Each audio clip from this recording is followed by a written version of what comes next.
ano bang alam niyo? Anak, mag-usap naman tayo, pwede? Mag-usap tayo. Pwede ba? Doon na lang kayo sa Hong Kong.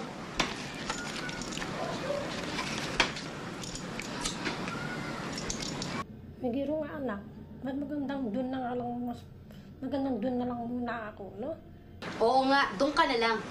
Total, hindi naman ako sanay na inaalagaan mo ako eh. Tsaka, di naman to unang beses na nabuntis ako eh. Ang pinagkaiba nga lang, ngayon, nalaglag yung bata. Noon, pinalaglag ko. Bakit hindi mo sinabi sa akin? Di ba sabi ko sumulat ka? Ha? Pag kailangan, sumulat ka. E di sana kung nalaman ko nung maaga. O, di ba? Namputsa naman, oh. Ay, ikaw nga mismo nagsabi sa akin, di ba? Huwag ako susulat kung walang magandang balita. Hindi gano'n ang ibig kong sabihin, bandita. Ano ibig mo sabihin?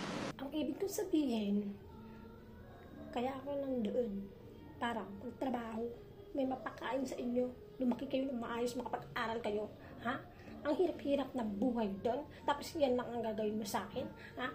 Mahirap ang buhay doon kung alam mo lang, ha? Mahirap? Eh, ba't pabalik-balik ka doon? Para sa inyo, ano pa nga ba? Gaga ka?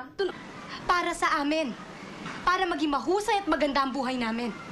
O ngayon nandito ka. Maganda ba buhay namin? Matitino ba kami? Ha? Tingnan nyo naman na naging bunga ng pagsasakripisyo nyo. Puro mga walang kwenta ang buhay namin. Hoy, umayos ka. Walang kwenta ang buhay niyo. O walang kwenta ang buhay ko. Mas walang kwenta ang buhay ko sa kakatrabaho sa inyo. Ha? Kaya kung masabi-sabi mo, walang kwenta ang buhay mo. Ha? Hindi totoo yung sinasabi mo. Naiintindihan mo? Talaga? Bakit? Gaano nyo ba kami kakilala? Si Michael, alam nyo ba hirap yan makipag-usap sa mga kaedad niya? Alam nyo ba nung mamatay ang itay, 2 buwan halos hindi makapagsalita? Si Daday! Anong alam nyo sa kanya? Sa mga sakit at sugat na pinagdaanan niya.